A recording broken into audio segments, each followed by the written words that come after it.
Thank you, everybody, for coming to the Aaron Torres Podcast YouTube page. I do have one quick favor before we get to the video that you came here for, and that is very simply this. You see that little red subscribe button below this video? Go ahead, smash that subscribe button.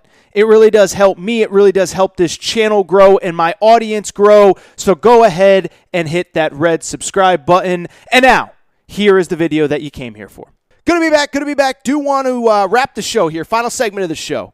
And I do want to do what is quickly becoming one of the more popular segments that we do in any given week here on the Aaron Torres Sports Podcast, and it is the Transfer Portal News and Notes segments. Like I said, I've been doing them about the last 2, 3, 4 weeks now. I remember doing the first one really at the Final Four. I remember recording it in my hotel room at New Orleans, and I only bring it up because since then, these have become some of the most downloaded shows that I do, and the YouTube numbers explode on them, and so it's very clear that you guys and girls like them. And so what I just want to do now is really, it's been about a week or so since I last did one of these. I want to rip through the biggest stories in the portal of the last couple weeks, or the last week or so, some of the big commitments, some of the big guys that have entered the portal, and really what you need to know, and really what are the big stories.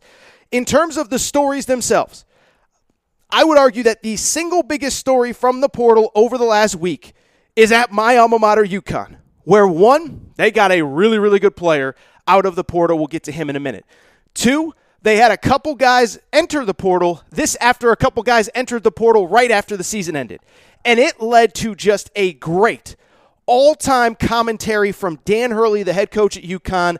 I loved what he said. I loved his candor about this whole situation. So let's get into it because, like I said, UConn kind of went into the offseason, really, especially once R.J. Cole, their star guard, all Big East guard, decided not to use his extra year of eligibility. Point guard was the number one priority for UConn in the portal, and on Wednesday, they got the guy that they wanted. Give Dan Hurley a ton of credit here. They needed a point guard. They targeted one specific guy. They had him on campus this past weekend. His name is Tristan Newton, and he is a really good player. Averaged just under 18 points per game last year at East Carolina, 5 rebounds, 5 assists, 1.5 steals, 6'5". And Dan Hurley even said over the course of his media availability that he believes that Tristan Newton is basically an NBA caliber player. He's got the size, he's got the measurables. Now it's on Dan Hurley to get him to that next level because he is capable of doing it. Why this is important is because exactly what I just said. I am actually, and people are going to call me a homer, I'm a bigger believer in UConn than most. I really like the core that they have coming back. Jordan Hawkins was a freshman who showed flashes, really 3-level scorer, the kind of guy that UConn needs to really step up over the course of next season. Andre Jackson, multi-year starter, really talented, really mentally tough, really love how he developed over the course of the season.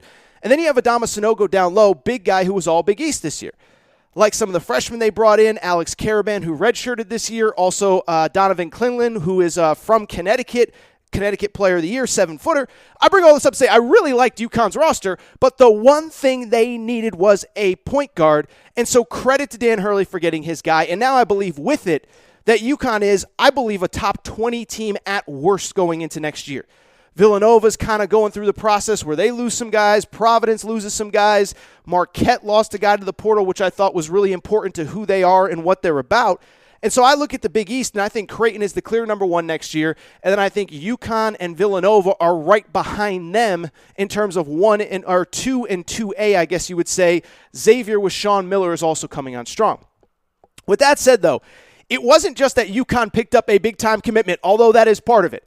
Part of it is also everything else that happened around it. So let's get into it because this offseason, UConn has lost 4 players to the transfer portal. And I think 3 of them were probably expected. One was a kid named Rashul Diggins, a kind of 6'1" guard, freshman, didn't really play a ton last year. It had been rumored since really the middle of the season that he could potentially leave. He ends up deciding to transfer. I saw recently he's going to visit Rhode Island. He's going to visit Massachusetts, UMass, places like that. On top of that, there was another guard, Jalen Gaffney, backup, kind of a third-year guy, didn't really develop into a starting caliber point guard in the Big East. He decides to hit the portal. And the other day, a Cook, who was just a really high-profile high school player, dealt with multiple injuries, was never really able to get back to 100%. Those 3 guys all decide to leave. And I think it was kind of expected by the UConn fan base, and nobody's upset, and everybody kind of gets that this is the new world. So why do I bring it up?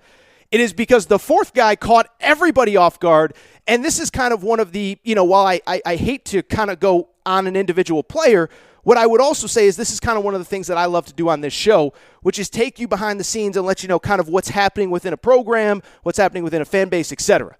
And so on Tuesday, like I said, 3 guys have hit the portal, but there was a fourth one, and it caused all sorts of chaos. His name was Corey Floyd Jr., 6'5", freshman this year, okay? He was a recruit in the class of 2022. He decided to reclassify, enroll at UConn this year, and decided that he was going to redshirt this year. So he came in knowing that he wasn't going to play, and on Tuesday decided he's going to hit the transfer portal. And UConn fans went bananas because I think there was a frustration. It almost reminds me on a smaller scale of what happened with Shaden Sharp at Kentucky, where there was an understanding coming into this season that he was not going to play. He doesn't play. And I think the insinuation seems to be that most people believe that when Tristan Newton committed, he realized he wasn't going to have a starting spot on the team next year, and he decided to hit the portal. Again, this is speculation on my part. I think it's informed speculation, but that is my understanding of how it went down, and UConn fans went crazy, and it actually led to a great commentary, rant, comment, if you will, from Dan Hurley later in the week. I believe it was on Wednesday he had some media availability. And so on Wednesday, he's kind of asked about this new world, because Dan Hurley, for people who don't know, Dan Hurley's old school. Son of a high school coach. We all know that whole story. But he's a program builder. Started at a New Jersey high school where he coached J.R. Smith, goes to Wagner, goes to Rhode Island, and he's a guy that when he recruits you, he's going to coach you really hard, but he's going to love you really hard. And year 1, you might not like him, and then year 2, you're going to get better, and then year 3, all of a sudden, you're going to be better than you ever could have imagined. And that's how Dan Hurley has always run his program. So to see a guy come in, or to see multiple guys come in, and after 1 year just decide, I'm out, I think it frustrated him. And so here is some of the commentary that he said this week, which I absolutely loved. He said, for the most part, I understand the basketball moves made by the guys who left. The last 2 years, we have made a lot of progress, but it's not up to the standard that I'd like to see. It was very clear that we needed to get better in the late signing period here. I get that their roles had diminished where it made sense for them to leave for the most part. Part of why they're leaving is because we understand we have to go out and get better. Then he continued. Program building the way I've done it my whole career, with people staying together intact, improving and growing a role, and going from somebody that you can't play to playable to being one of your key players. I don't know how often that's going to happen anymore with the culture of basketball and the portal option. This is a wake-up call for me that I've got to continue to try to recruit young men, young players that you could be with through their journey and develop over the course of years, and that they'll be willing to go through that process with you. My eyes are a lot more open to blending the use of the portal with that and being much more flexible. Finally, he shares a story.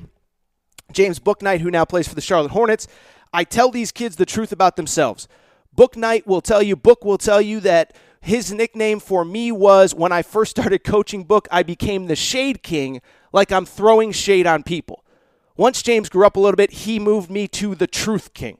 So in other words, Dan Hurley just came out and basically said, look, the way I've been doing things, I don't know if I can do it anymore. And I think it's an important moment for this time in college basketball, because I do think it's an evolving thing. And I want to get to some other stuff, but I thought the comments were really, really, really good. And I'll tell you why. It's for 2 reasons. One, I love when coaches tell the truth. I don't get mad. I get mad at Dabo Swinney for being dumb, but I love his honesty in terms of everything other than the transfer portal. I loved what Nick Saban said earlier this week about the state of college sports. I love when coaches are honest, and it is clear that Dan Hurley is frustrated with some things, and frankly, to be honest, maybe even some players that have been brought into the program. The other thing I would say, I love the fact that he is willing to evolve and understand, hey, the way I've been doing it the last 25 years might not be the way that we do it going forward. So it'll be curious to see. I still believe, that he is a coach that can develop players over the course of 2, 3, 4 years. I saw it watching him at Rhode Island. I've seen him at UConn, where he has done just an awesome job with guys like R.J. Cole, Adama Sanogo. There's been plenty of James Bouknight's another one who's playing in the NBA now. I believe in this guy. I love that he was honest, and I also love I also love that he is willing to really kind of reconsider how he's done things, and that maybe the reality is the portal is something that is going to be a factor going forward. That said, switch gears. I do want to hit on a couple other topics. One, I find really interesting, and I don't really know if it's a topic or not. Has anyone noticed how quiet Kentucky has been in the transfer portal? And I don't mean to make this a Kentucky thing. We talk a lot about Kentucky. We just talked about Oscar Tshiebwe on last episode. But last year, Kentucky was as aggressive as anybody in the portal. They got Oscar Tshiebwe in the winter, and then in the spring it was Kellen Grady, followed by C.J. Frederick, followed by Severe Wheeler. And we can criticize how things ended at Kentucky. Severe Wheeler was one of the better point guards in college basketball for most of the season. Kellen Grady was one of the better shooters. He was statistically the best three-point shooter in the SEC for most of the season, and Oscar Tshiebwe, it speaks for itself. So the fact that Kentucky has basically been very, very, very quiet to me is very surprising in terms of this transfer portal cycle. Now, what I would say about Kentucky, I'll be honest. This is, and I've checked in with some people that are closer to Kentucky than I am, it really feels to me like John Calipari's whole offseason plan is, hey, let's get Oscar Tshiebwe back and then figure everything else out from there. Does anybody else feel like that is what Kentucky's MO is for this offseason? Because that's what it feels like to me. And let me explain. Like I said, last year they were as aggressive as anybody in the portal. This year they've kind of dabbled a little bit with a couple guards. Antonio Reeves transfer from, I believe it's Illinois State, really high-volume scorer. He is going to visit this weekend. But what has been shocking is Kentucky has essentially not even attempted to go out and get any front court help, and part of it is they should have most of the front court back. Damian Collins has said he'll be back. Jacob Toppin is testing the waters, but I assume he'll be back. Keon Brooks, will see what he does if he decides to come back or transfer. He is testing the waters as well. But I'll just tell you this. If I knew for sure that I was losing 18 points and 14 and a half rebounds per game, I would probably be pretty darn aggressive in the portal, and it does not appear as though John Calipari and his staff are being aggressive, certainly not in the front court. And so it's just been an interesting observation for me. I think coming off of this previous season where you have so much regular season success, it ends in the first round of the NCAA tournament with a historic loss to St. Peter's.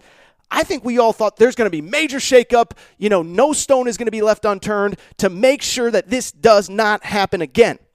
Instead, what happens? It's basically been very, very, very quiet, and it appears as though, to me, that this program is basically operating under the idea that get Oscar Tshiebwe back, and then we will figure things out from there. It's what it seems to me. Again, I'm surprised they're not as aggressive in the front court. I think they, frankly, should be more aggressive in the back court. I don't think Shaedon Sharp's coming back. I don't know if you can go to battle with just Severe Wheeler, with just C.J. Frederick coming off major injury, and just with Cason Wallace, who, of course, was a McDonald's All-American this year. Just feels like they need at least 1 to 2 more guards, and it feels like they should be probably more aggressive in pursuit of those guys. Maybe they're waiting on some other guys to enter. Maybe they know some stuff that I don't. I just find it very, very, very interesting. They have been very quiet here in the portal. Really quickly, a couple other teams. I want to give one guy credit that I have been pretty critical of over the last couple weeks. That is the new Florida head coach, Todd Golden. So if you remember when Todd Golden was hired, I basically said I don't like it. He's 36 years old. He is an analytics guy, a guy that's really based his entire career off analytics. He came from San Francisco in the WCC, and I just said, I don't know that a guy who's analytics-based from the West Coast who has spent 1 year as an assistant in the SEC is the guy that I would hire at Florida. But at the same time, I have to give credit where it's due, and I think he's done a great job with a couple things over the last couple weeks. One, he got his best player, Colin Castleton, back. Read some stuff that maybe some NIL really helped get him back to campus. He knows that financially he's going to be okay. Two, they have gotten 2 really nice players out of the transfer portal that I really like. And what I like about them is they are kind of foundational pieces. I don't think either of them are going to be like an instant impact all-SEC guy next year, but they're 2 guys that could grow in the program and I think, frankly, have NBA potential. The most recent one, it came on Wednesday night. Alex Fudge, about a 6'8", 6'9" wing who played this past season at LSU. I'll tell you this. He is a guy, he just got caught up in a numbers game at LSU. Didn't have a ton of kind of statistical impact, if you will. But when you're bored at some point over the next couple days, when you finish up, if you're watching this on YouTube, when this video's done, go listen to the rest of my videos, but then go find some clips of this guy on YouTube because he is an A++ athlete. And if he ever puts it together, he's playing in the NBA. I know some NBA people that have been talking about him since he was in high school. Again, it didn't totally click this year at LSU. That's fine. But that is a guy, if he can get it together under Todd Golden, that is an all-SEC type player, and that is a guy that can play in the NBA. The other guy they got really about a week or so ago was a kid from Belmont named Will Richard, and he's kind of a very similar story to Alex Fudge. Will Richard is a guy that, was kind of it seems as though he was kind of an under-recruited, under-the-radar guy coming out of high school. But he's 6'5", big guard, great measurables.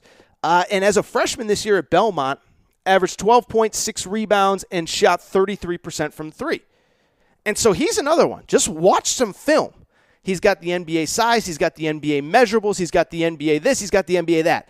And so I got to give Todd Golden credit where it's due, because I do believe that when I look at his transfer portal impact that he's had so far, and I'm sure he's not done because he's lost some other guys, Todd Golden, I think, has gotten two really nice players out of the portal, and I'm curious to see what he has going on next. Really quickly, the last team we got to give a little credit to. How about them Wyoming Cowboys, okay? I don't know how much we've talked Wyoming basketball, but last weekend they had an incredible portal run. They got three guys out of the portal, all from the Pac-12. Jake Kyman, a shooter from UCLA, Ethan Anderson, a point guard from USC, and Max Agbompolo, a backup wing from USC. And what I could tell you is a couple things. One, first of all, and it's worth noting and why it's important, Wyoming was a team that made the NCAA tournament this past year, and their two best players, Graham Ike and Hunter Maldonado, are coming back next season. So you're talking about an NCAA tournament team with their two best players coming back, and now you added three impact pieces from the Pac-12. That's big time. Jake Kyman, as I said, he's a three-point shooter. He was a guy that really, in Mick Cronin's first year, the COVID year, really was excellent and really provided them some good minutes. He kind of got caught up in a numbers game. I think he'll be really good.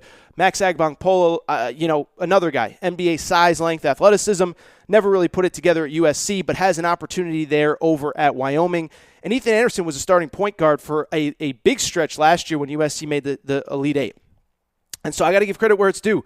Wyoming, the Wyoming Cowboys, baby, they're in my preseason top 25 right now.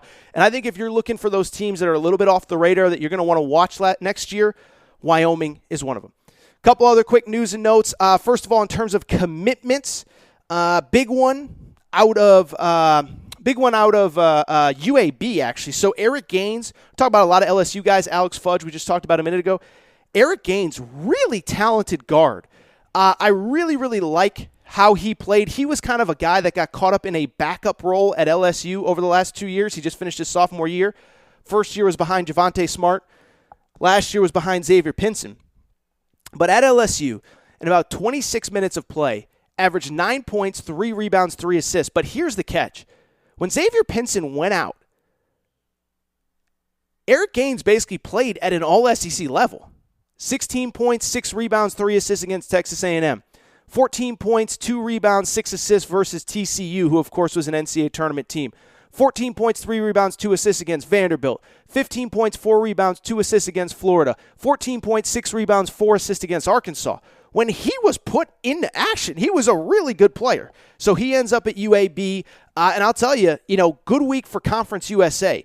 UAB gets Eric Gaines. I think he's an NBA player who's going to UAB. Shout out Andy Kennedy. And, of course, the other big news out of Conference USA, Western Kentucky getting Dante Allen, the sharpshooter that played at Kentucky. Obviously, never really got on the court much except for that COVID year when everything else went wrong. I think Dante Allen's going to be really good. I should mention another former LSU player, Brandon Murray, commits to Georgetown. Listen, I've said it for 2 years. Patrick Ewing, from an X's and O's perspective, really, really, really impresses me. I think he is, I don't want to say he's as good as anybody. I don't know. But with that NBA background, I remember watching him during that year they made the NCAA tournament. It's like he is a really, really good coach. He puts his players in great position. I just never thought he had good enough players. This offseason, coming off the disastrous year that they had, I give the administration credit. They said, we're going to keep Patrick. We're going to make him go get a new coaching staff because I don't think that previous coaching staff was as committed in the recruiting space as they needed to be. One of the guys Patrick Ewing hired, Kevin Nickelberry, who coached this past season at LSU. He lands Brandon Murray, all-SEC freshman team this past year. Brandon Murray averaged 10 points per game for LSU. Found a big commitment. I didn't talk about this. This happened late last week. Mark Sears, a guard who played at Ohio, averaged 20 points per game, commits to Alabama. And what I would say about Mark Sears is a couple things. First of all, keep in mind Alabama, Nate Oates, that coaching staff, they came from the MAC, so they know what it takes for a kid to play at that level, have success at that level, and they clearly believe that he is a guy that is going to have success there. What I would also tell you is this. I'm really excited to see what Nate Oates and this staff continue to do in the transfer portal because I think they're going to continue to be aggressive. I know it was a weirdly disappointing year this year. I mean, as disappointing as it was, they beat Gonzaga, beat Baylor, beat Houston during the regular season, get a 6th seed in the NCAA tournament. It didn't end well. I can't argue that.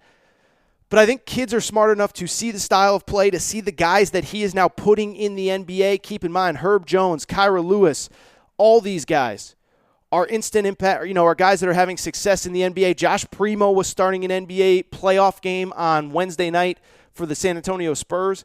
So I'm curious to see what Nate Oates does, but I do like the Mark Sears addition over the last couple weeks. I think he's going to be a solid backcourt running mate. I think the big thing at Alabama to watch out for, there's real buzz that Javon Quinterly may be back next year.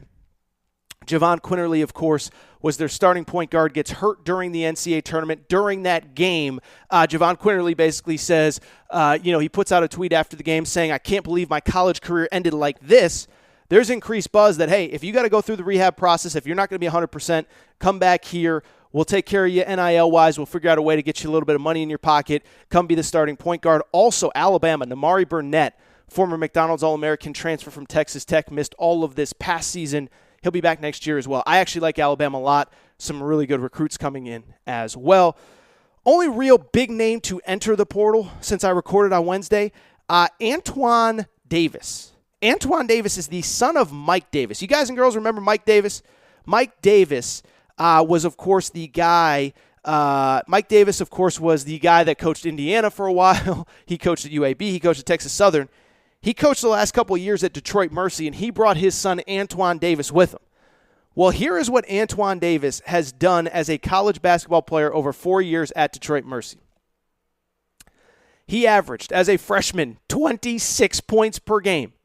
As a sophomore, 24 points per game. As a junior, 24 points per game. This past season, 24 points per game on 38% three-point shooting. And so I bring it up because he is a really good player. He probably would have been a high major player from the beginning if he didn't go play for his dad. But after 4 years with his dad, he decided he's going to go and see what else is out there at the college level. I'll tell you this. You average 24 points a game, even at the mid-major level. When you are the focal point of every single other team's game plan, you can play anywhere. And so he's about 6'1". He's a smaller guard. He's got to go to the right place. But if he goes to the right place, I'm not kidding when I say I think he can be like a 16 to 18 point a game scorer at the right spot. So we'll see Antoine Davis. He is the really the biggest name that has entered the portal over the last couple days. Really curious to see what he does from here.